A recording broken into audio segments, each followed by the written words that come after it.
Assalamualaikum warahmatullahi wabarakatuh. Kita belajar lagi dalam program REFD, Real English for Daily Interaction.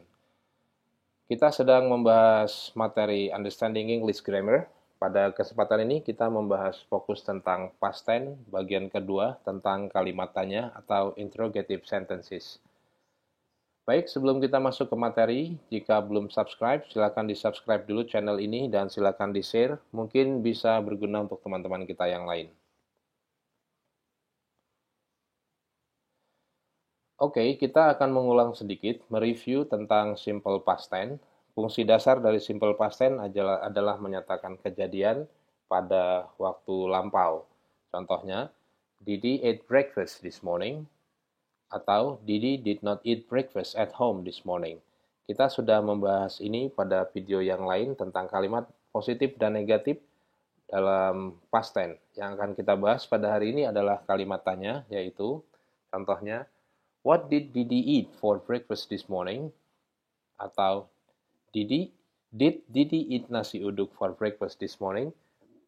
Jadi kita akan berfokus pada pembahasan kalimat tanya atau interrogative sentence. Baik, kita akan coba lihat pemakaian kalimat tanya dalam contoh dialog yang akan saya sajikan. Perhatikan penggunaan kata kerja dalam kalimat di dialog berikut. Where did you go last holiday, Joe? I went to Canada. I visited my grandpa. That's nice. How long did you spend your holiday there? Only a week. Did you visit Niagara Falls? No, I didn't visit Niagara. I just explored the city. Did you buy something for me? Yes, I bought a t-shirt for you. Oke, dari dialog ini bisa kita lihat beberapa contoh kalimat tanya. Misalnya, Where did you go last holiday, Joe? Kemana kamu liburan kemarin, Joe? Contoh yang lain, How long did you spend your holiday there? Berapa lama kamu liburan di sana? Atau bentuk pertanyaan yang lain, Did you visit Niagara Falls? Dan Did you buy something for me? Jadi kita akan membahas dua bentuk kalimat tanya. Yang pertama, kita lihat ada bentuk kalimat tanya informative question, yaitu kalimat tanya yang menggunakan kata tanya, yang fungsinya mencari informasi sesuai dengan kata tanya. Jadi misalnya kata tanya where atau how long, ini adalah kata tanya yang akan dicari jawabannya. Jadi kalau where itu jawabannya tempat, di sini contohnya Kanada, sedangkan how long itu mencari rentang waktu, misalnya 1 week. Selanjutnya bentuk kalimat tanya yang kedua adalah kalimat yes no question tanpa kata tanya. Fungsinya hanya mengkonfirmasi fakta ya atau tidak. Misalnya, did you visit Niagara Falls? Apakah kamu ke Niagara?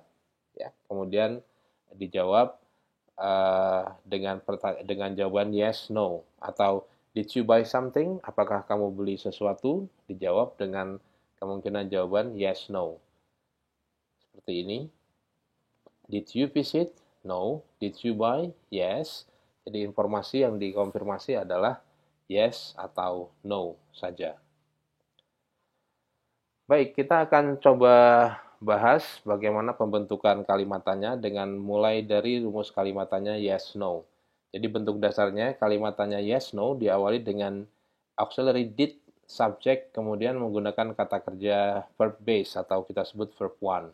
Contohnya, did you visit Niagara Falls? Ada dua kemungkinan, no I didn't atau yes I did. Yes I visited.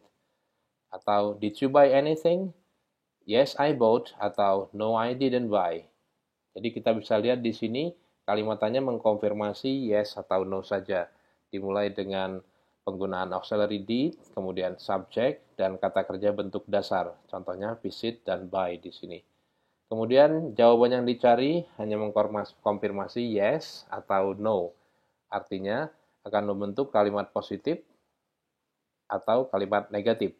Jika kalimat positif, dia akan menggunakan kata kerja verb 2, yes I visited, yes I bought. Jika kalimat negatif, akan menggunakan bentuk dasar, I did not visit, I did not buy. Dan ini sudah kita bahas pada video yang lain. Silakan dicari tentang kalimat positif dan negatif. Baik, selanjutnya kita lihat bentuk kalimat tanya yang lain yang disebut kalimat tanya informatif. Kalimat tanya seperti ini diawali dengan kata tanya, kemudian auxiliary did, subject, dan verb base atau verb one. Dan ini fungsinya adalah mencari informasi sesuai dengan kata tanya yang digunakan dalam kalimat tanya tersebut. Contohnya, where did you go last holiday? Where did you go last holiday? Jawabannya, I went to Canada. Contoh yang lain, how long did you spend your time? How long did you spend your time?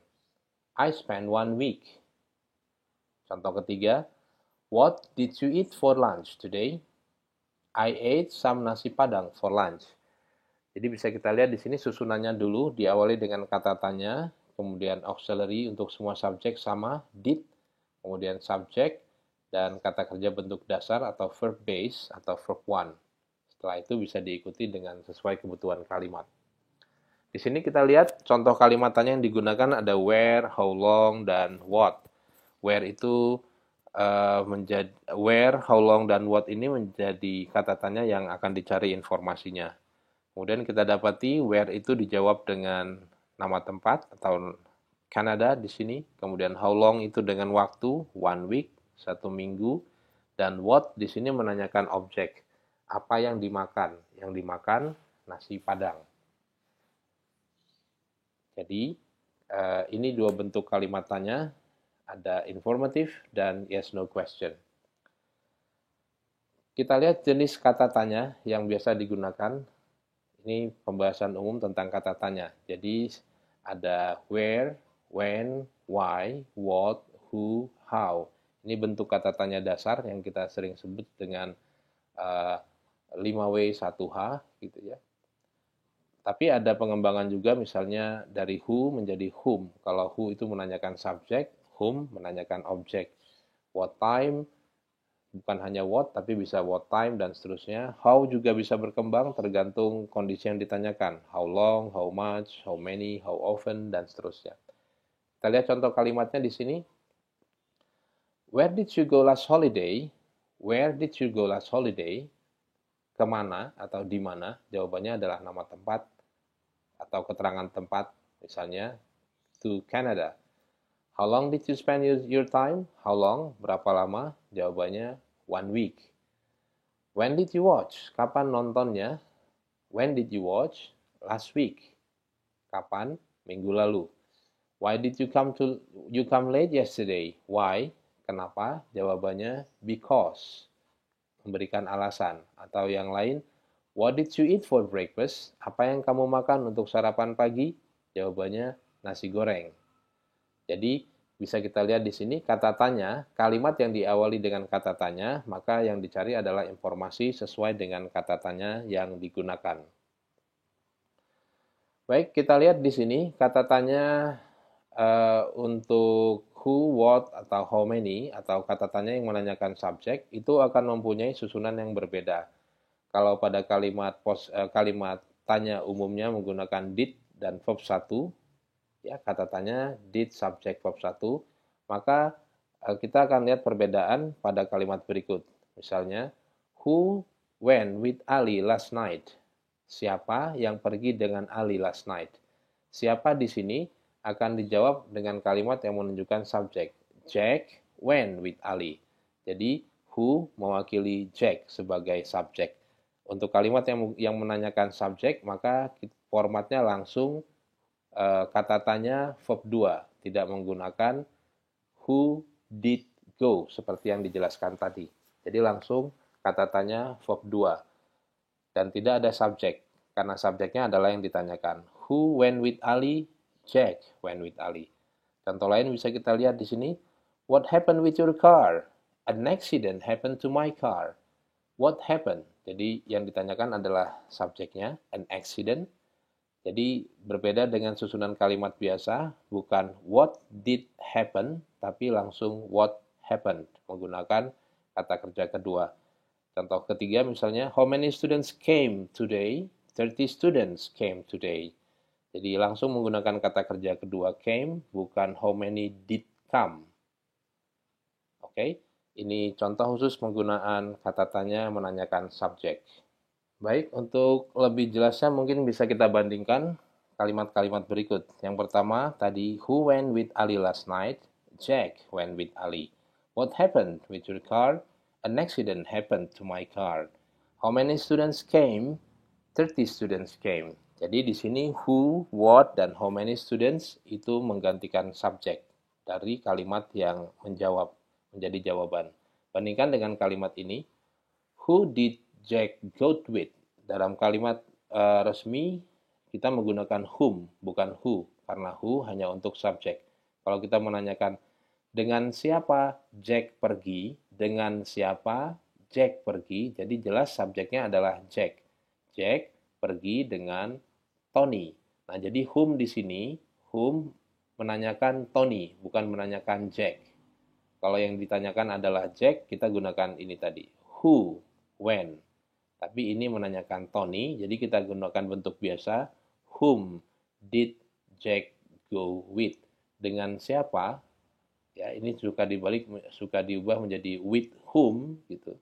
With whom did Jack go? Boleh, atau whom did Jack go with? Sama saja. Yang pasti whom digunakan untuk menanyakan Tony, bukan Jack.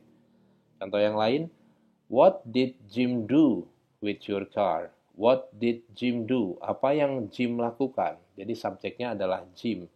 Jim drove fast and hit the truck. Jim nyetir kebut dan nabrak truk. Ya, jadi kita lihat di sini pada kalimat sini sudah ada subjek Jim, yang ditanyakan adalah actionnya Jim. What did Jim do? Ya, bedakan dengan what happened, an accident happened. Bukan with my car accident, tapi an accident happened to my car. Contoh yang lain, how many people did you invite? Subjeknya you. Berapa orang yang kamu undang? Kalau di sini, how many students came today? Berapa siswa yang datang hari ini? Maka jawabannya 30 siswa yang datang. Kalau di sini, berapa siswa atau berapa orang yang kamu undang? Jawabannya, saya mengundang ratusan orang. Ya, jadi bisa kita lihat di sini secara bentuk kalimat seperti ini, kalimat tanyanya sudah tidak memiliki subjek. Who went with Ali? Karena subjeknya memang adalah kata tanya itu sendiri. What happened? An accident happened. How many students? 30 students. Tapi pada kalimat di kolom sebelah kanan ini, kita lihat kalimat tanyanya sudah mempunyai subjek. Jack, Jim, you, seperti itu. Silakan diperhatikan perbandingan perbedaannya.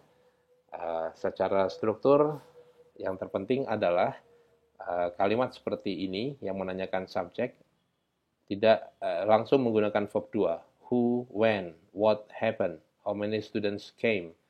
Sedangkan di sini menanyakan objek bukan subjek, masih menggunakan bentuk biasa. Whom did go? Jack go. Verb 1. What did Jim do? How many people did you invite? Dan seterusnya. Baik, selanjutnya kita coba bedakan kalimat tentang kata tanya yang dalam bahasa Indonesia kebetulan artinya sering disamakan. Apakah? Kita lihat di sini ada kalimat tanya dengan did. Did you buy something for me? Apakah kamu membeli sesuatu? Jawabannya bisa yes atau no. Apakah? Yang kedua, what did you buy for me? Apakah kamu beli untuk saya? Apakah yang kamu beli untuk saya? Jawabannya, I bought a t-shirt for you. Jadi bisa kita lihat di sini, sama-sama dalam bahasa Indonesia menjadi sering salah kita menggunakannya karena artinya sama-sama apakah. Tetapi kalimat yang dimulai dengan did ini apakah untuk yes no question. Artinya jawabannya yes atau no. Sedangkan what yang juga berarti apakah atau apa, ini digunakan untuk menanyakan objeknya, ya, menanyakan objek dari aktivitas yang dilakukan subjek. Misalnya, what did you buy? Apa yang kamu beli? Apakah yang kamu beli? Saya membeli t-shirt. Jadi, what di sini sama dengan did tadi. Dalam bahasa Indonesia suka diartikan apakah. Tapi, kalau did you hanya dijawab dengan informasi. Tapi kalau yes, no, kalau what did you itu dijawab dengan informasi yang ditanyakan. Misalnya benda, dessert. Baik, selanjutnya kita coba bahas dalam bentuk soal. Saya akan sajikan contoh soal dan cara penyelesaiannya. Yang pertama, did your brother blah blah blah football with his friends yesterday? Kemudian ada 4 pilihan jawaban. Nah, di sini kita lihat bagian yang kosong adalah bagian mencari bentuk kata kerja yang tepat. Ini kita pastikan mencari bentuk kata kerja karena kita sudah melihat ada subjek your brother. Jadi setelah subjek adalah kata kerja. Kemudian kita dapat petunjuk atau clue yesterday yang menunjukkan keterangan waktu lampau atau past tense.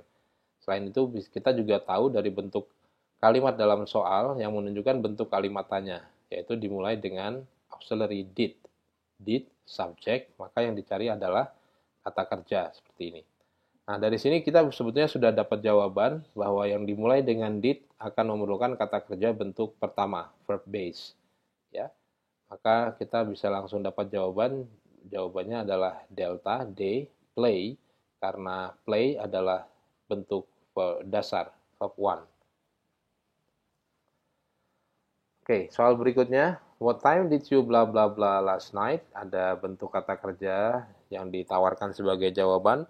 Kita juga lihat di sini, ini juga mencari kata kerja yang hilang, yang tepat apa?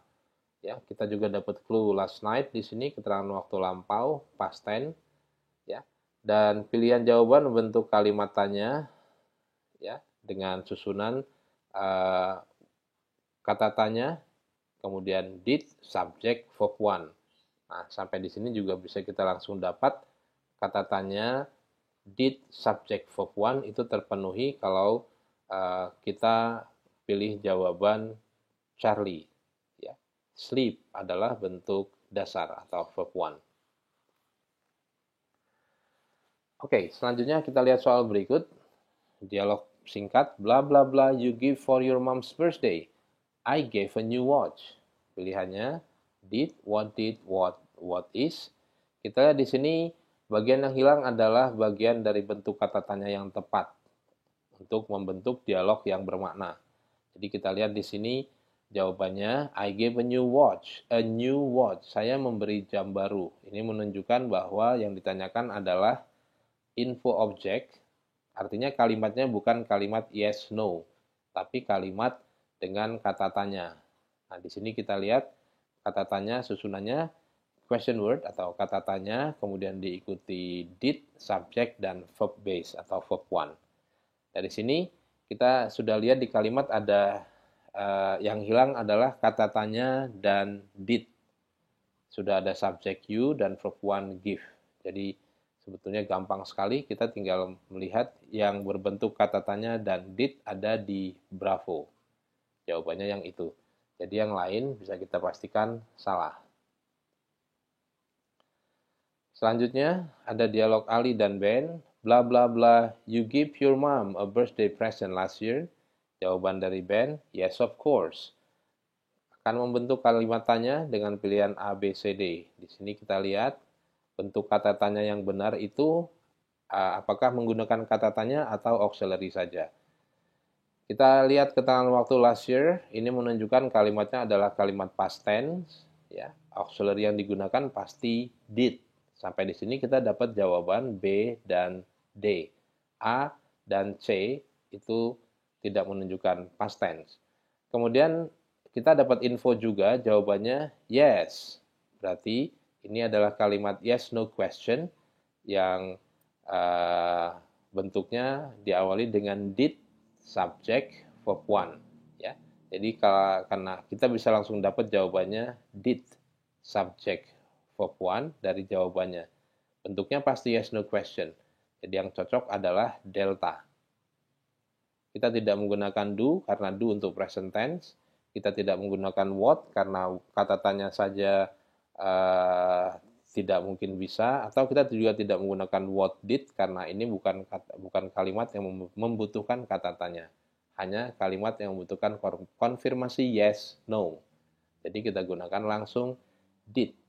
Did you give your mother, your mom a birthday present last year? Kita gunakan did bukan do karena konteks kalimatnya last year atau past tense. Sedangkan do Kita gunakan untuk kalimat tanya dalam bentuk present tense.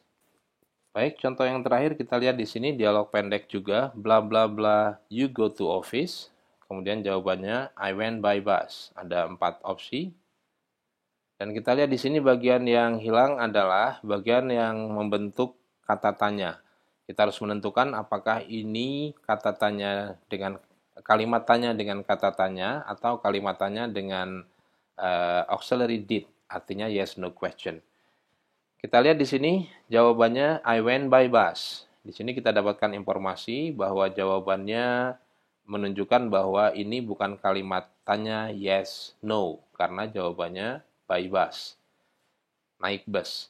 Dan dari jawaban situ kita juga mendapatkan info bahwa yang ditanyakan adalah cara. Kalau cara, maka kata tanya yang digunakan nanti adalah how. Dan bentuk katanya adalah bentuk when. I went, jadi yang digunakan when ini menunjukkan kalimatnya past tense. Artinya setelah how akan kita gunakan kata bantu did. Oke? Nah, sampai sini kita sebetulnya sudah bisa langsung dapat jawaban. Jawaban yang benar adalah how did, sesuai dengan bentuk kalimat tanya. Jadi pilihan A, B, C, jadi tidak bisa menjawab, melengkapi kalimat tanya karena tidak sesuai dengan formula kalimat yang tepat. Oke, itu yang bisa kita bahas pada hari ini. Terima kasih, jangan lupa subscribe, dan Assalamualaikum warahmatullahi wabarakatuh.